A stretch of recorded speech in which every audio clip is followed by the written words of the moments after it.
الحمد للہ وکفیٰ وسلام علی عبادہ الذین اصطفیٰ اما بعد۔ اللہ تعالیٰ نے اپنے تک رسائی کے لیے لوگوں کو علم کی طرف متوجہ فرمایا ہے، اور یہ بتایا ہے کہ لوگ علم کی راہ اختیار کریں اور اللہ کے اوامر و نواہی، جن چیزوں کا وہ حکم دیتا ہے اور جن سے منع کرتا ہے، اس پہ عمل کیا جائے۔ علم کے بعد ایک اور منزل آتی ہے، اور اپنے علم پہ عمل کرنا ہے، اور علم پہ عمل نہ کرنا بسا اوقات اللہ کی ناراضگی کا سبب بنتا ہے۔ اور پھر ایک ایسا مرحلہ آتا ہے جہاں علم بھی مٹی میں مل جاتا ہے اور عمل ایک طرف رکھا جاتا ہے، اور وہ عظیم جذبہ جو اللہ نے ہر انسان میں رکھا ہے، جو علم اور عمل کی دنیا کو تخت و تاراج کر دیتا ہے اور فتح کا جھنڈا اٹھا لیتا ہے، وہ چیز محبت ہے۔ اور محبت سے ایک اور جذبہ پیدا ہوتا ہے، اور وہ ہمت ہے، اور انسان بنیادی طور پر دو جذبوں میں آ کے ختم ہو جاتا ہے۔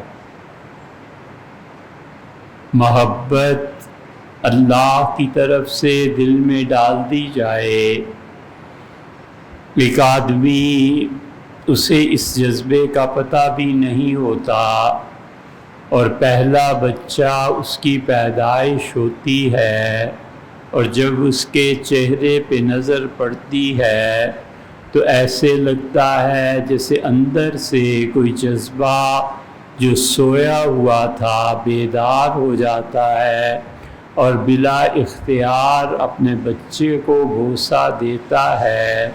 یہ وہ محبت ہے جو اللہ نے اس کے دل میں اولاد کے لیے رکھی تھی۔ یہ محبت انسان میں جرأت کو پیدا کرتی ہے، یہ محبت انسان میں ہمت کو پیدا کرتی ہے، یہ محبت انسان میں جستجو کو پیدا کرتی ہے، اور یہ محبت اپنے محبوب کی معرفت کا مقام سمجھاتی ہے، اور جب تک معرفت اس مقام کی حاصل نہ ہو، انسان کورے کا کورا رہ جاتا ہے۔ محبت میں یہ سکھاتی ہے کہ توقف کرو، اور محبت یہ سکھاتی ہے کہ صبر کی آگ میں جلو، اور محبت یہ سکھاتی ہے کہ اپنے آپ پہ قابو رکھو، حتیٰ کہ اس محبت کے نتائج برآمد ہونا شروع ہوں، یا پھر تم ہمت کر کے جس میدان میں محبت کے میدان میں کھیل رہے ہو اس میں فاتح بننے کے لیے کام کرو۔ اس لیے آدمی جہاں ایمان کے بارے میں سوچتا ہے، اللہ کے بارے میں سوچتا ہے، اپنی آسانی اور آسائش کے بارے میں سوچتا ہے، اسے چاہیے کہ وہ یہ بھی سوچے، اور یہ سوچنا اس کے لیے فرض ہے کہ وہ سوچے کہ میری محبت کا مورد کون ہے۔ میرے دل میں جو محبت کا سورج طلوع ہو رہا ہے، یا روز ایک نیا سورج نکلتا ہے، یہ کرنیں جا کر کس محبوب پر پڑتی ہیں، اگر وہ اس لائق ہے کہ محبت کرے تو پھر تو اس جیسا خوش نصیب نہیں، اور اگر وہ اس لائق نہیں ہے تو پھر اس جیسا خائب و خاسر بھی کوئی نہیں۔ زندگی برباد کی اور آخرت میں بھی جہنم کی نظر ہوا۔ اس لیے ہر آدمی کا کلام نہیں سمجھا جا سکتا، ہر بات کی تہ تک نہیں پہنچا جا سکتا۔ محبت ہمیں سکھاتی ہے کہ یہ جو چیز ہے اس کا معرفت اور اس کا مقام کیا ہے، اور پھر اس مقام پر بیٹھ کر اپنا حق بھی ثابت ہوتا ہے، اور اس مقام پر پہنچ کے سب سے بڑی چیز اور اس محبت کا کمال ہو جاتا ہے جب وہ اعتراضات کی جڑ کو کاٹ دیتی ہے۔ جتنی محبت کی کمی جس چیز کے بارے میں ہوتی ہے، اتنے ہی انسانی نفس میں وسوسے اور اعتراضات پیدا ہوتے ہیں۔ جس شخص کو اپنے محبوب پہ اعتراض ہونے لگے، بجائے اس کے کہ وہ زندگی کی جھک مارے، زمین کے نیچے چلا جائے، کیونکہ اسے دونوں جہانوں میں کچھ بھی حاصل ہونے والا نہیں ہے۔ ایک صوفی تھا، اللہ نے کرم فرمایا اور اسے اشیاء کا کشف حاصل ہونے لگا، اور اشیاء کا کشف اور ابن عربی رحمۃ اللہ علیہ کی فتوحات مکیہ اور فصوص وغیرہ میں جو چیزیں آئی ہیں ان کے سمجھنے کے لیے داؤد کیسری رحمۃ اللہ علیہ، جو بڑے خالص صاحب علم اور عارف باللہ تھے، انہوں نے ایک کتاب لکھی ہے جس کو پڑھنا اس کا مقدمہ بہت ضروری ہے، اور وہ کتاب عربی میں ہے۔ انہوں نے کشف کے درجات کو لکھا ہے، جو ہم ایک طویل مجلس میں بیان کر چکے۔ وہ صوفی تو تھا ہی، اس پہ جذب کی حالت طاری ہو جاتی تھی، اور اس جذب کی حالت میں وہ جو بات کہتا تھا وہ سچی ہوتی تھی۔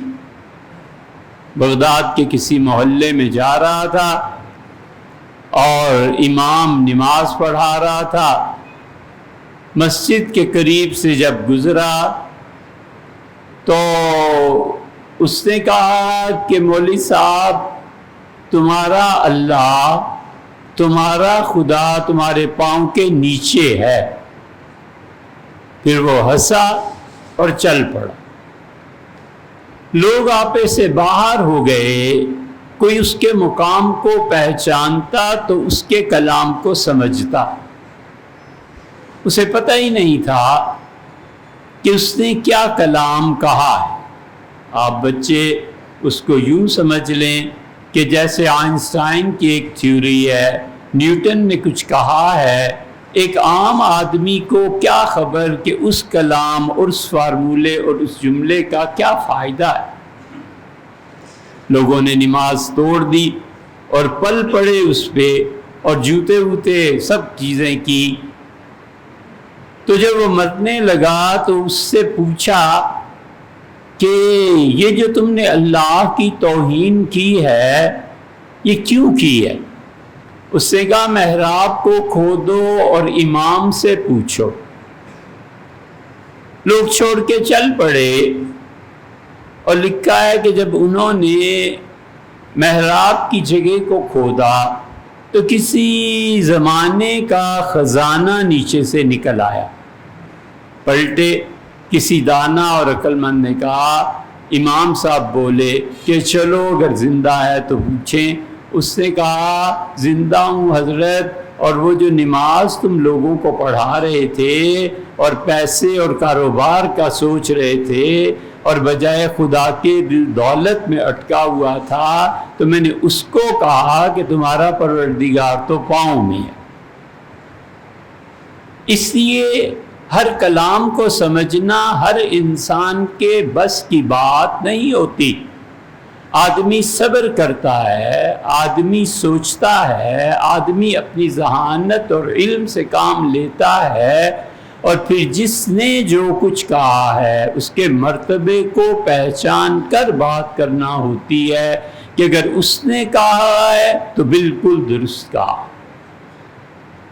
اس نے کہا ہے بالکل غلط کہا۔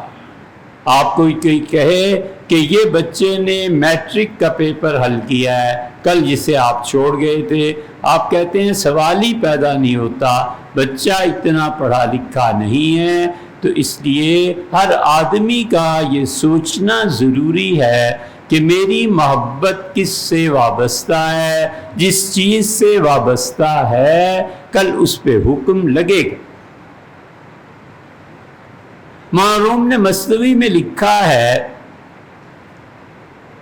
اور اسی موضوع کو چھیڑا ہے کہ علم اور عمل سب بالکل تخت و تاراج ہو جاتے ہیں اور محبت اس پر غالب آ جاتی ہے۔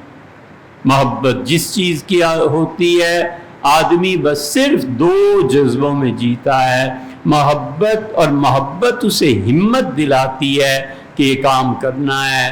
آدھی رات کو اٹھ کے کسی سے ملنے کے لیے جاتا ہے، محبت بے چین کرتی ہے کہ وہاں پہنچنا ضروری ہے، محبت بے چین کرتی ہے کہ پیر و مرشد کا انتقال ہو رہا ہے، کاش میری زندگی اسے لگ جائے، محبت بے چین کرتی ہے، اور دولت چھٹی کے دن بھی دکان کسی نہ کسی طرح کھولنی ہے۔ جس چیز سے محبت ہے ہر آدمی کو سوچنا ہے کہ میرا محبوب کیا ہے، اور سب سے زیادہ نفرت کس چیز سے ہے؟ جس سے نفرت ہے اس سے خود بخود دور رہے گا، اور جس سے محبت ہے اس کی کشش اسے کھینچے گی۔ محبت کی کشش کبھی ناکام نہیں ہوتی، کبھی۔ حافظ شیرازی کہتے ہیں کششی کے عشق دارد نہ گزاردت بدیسا۔ وہ جو کشش محبت کی ہوتی ہے کبھی بیکار نہیں جاتی۔ بجنازہ گر نہ آئی، تو مجھ سے ناراض تھا نا، میرے جنازے پہ نہیں آیا نا، بمزار خواہی آمد، آ کے میرے مزار پہ سر رکھ کے روئے گا، محبت کی کشش جو مجھ میں ہے تجھے کہاں جانے دی۔ اس لیے محبتوں کی کشش انسان کو کھینچتی ہے، محبتوں کی کشش بغیر کسی وجہ کے، جو ان سے پوچھنا جنہیں محبت ہوئی ہے، بغیر کسی وجہ کے ایک جگہ چلا جاتا ہے، حیران ہوتا ہے کہ یہاں کیوں آ گیا ہوں، تھوڑی دیر میں پتہ چلتا ہے کہ اس کی بھی آمد اب یہاں ہوگی جس پہ میں اپنی زندگی قربان کر دوں۔ اپنی اولاد ہے اس سے محبت ہوتی ہے، اپنے والدین ہیں اس سے محبت ہوتی ہے، کسی پہ اپنی جان نچھاور کر دینے کو جی چاہتا ہے، اور بالکل اسی طرح دشمنیاں بھی ہوتی ہیں، دوری پیدا کر دیتی ہیں، نفرت پیدا کر دیتی ہیں، حتیٰ کہ اس سے نفرت کے جذبے سے محبت ہو جاتی ہے کہ کہیں ایسے نہ ہو نفرت میں کمی آ جائے۔ کہانی ہے، لکھی ہے بہت جگہ، کہ سیدنا موسیٰ علیہ السلام ایک دن حق تعالی شانہ سے درخواست کی کہ اللہ یہ جو چھپکلی ہے نا مجھے اس سے بڑی گھن آتی ہے، اور جہاں ملتی ہے مار دیتا ہوں۔ آپ فرمائیں کہ اس کے پیدا کرنے میں کیا حکمت ہے؟ چلو انسانوں کو آپ نے پیدا کیا، کائنات کو پیدا کیا، آپ کی صفات طیبہ کا ظہور ہوا، یہ چھپکلی میں کیا حکمت ہے؟ تو اللہ تعالیٰ نے فرمایا کل ہی وہ مجھ سے پوچھ رہی تھی کہ اللہ ان انسانوں میں کیا حکمت ہے؟ دریا، پہاڑ، جنگل تو سمجھ میں آتے ہیں، اور خاص طور پہ موسیٰ جیسے انسان جو ہیں ان کو پیدا کرنے کی کیا ضرورت تھی جو میری نسل کے ہر فرد کو کہیں دیکھے مار دیتے؟ اس لیے عقل انسانی جن چیزوں کی محبت میں الجھاؤ پیدا کرتی ہے، عقل کل خود اس کی دشمن بن جاتی ہے۔ انسان اپنے مفادات کا تحفظ کرتا ہے، اور ایک محبت ہوتی ہے جو سمندر کے پانی کی طرح ہوتی ہے، اور ایک محبت ہوتی ہے جو حقیقتاً ہوتی ہے۔ محبت اور عشق جب حقیقتاً ہوتا ہے تو پھر وہ جتنا محبوب کا قرب حاصل کرتا ہے اتنا ہی اس میں گھل جاتا ہے، اور جو محبت ایسی نہیں ہوتی، سوکھی روٹی کا ٹکڑا ہے اور شدید بھوک لگی ہوئی ہے، 2 لقمے لے لیے، 4 لقمے لے لیے، اسی روٹی کو اٹھا کر پھینک دیتا ہے، اس لیے کہ جس ضرورت کے تحت یہ وقتی جذبہ پیدا ہوا تھا وہ پورا ہو گیا۔ اب محبت کیا اور نفرت کیا، کسی کا قرب کیا اور کسی کا بغض۔ اس لیے ہم میں سے ہر ایک کو سوچنا چاہیے کہ میرا محبوب کون ہے۔ کوئی خاتون ہے، کوئی مرد ہے، پیسہ ہے، مال ہے، خود اپنا نفس ہے جو بلندی چاہتا ہے، خود اپنا ذات ہے جو چاہتی ہے میرا نام ہو، خود اپنے دل میں اس خواہش کا پیدا ہونا کہ لوگ میرے تابع رہیں۔ حقیقت میں جو انسان ہوتا ہے، جتنا اختیارات میں وسعت آتی ہے، جتنا عہدہ بڑھتا ہے، اپنے اختیار کو استعمال کرنے میں کمی کر دیتا ہے، اور جب کمینے کو کوئی عہدہ مل جائے تو جہاں اس کا اختیار نہیں بھی چلنا، اس میدان میں بھی دخل دینا شروع ہو جاتا ہے۔ یہ ہے ایک کمینے اور شریف کی پہچان۔ معاف کیجیے گا، راستے بند تھے اس لیے دیر ہو۔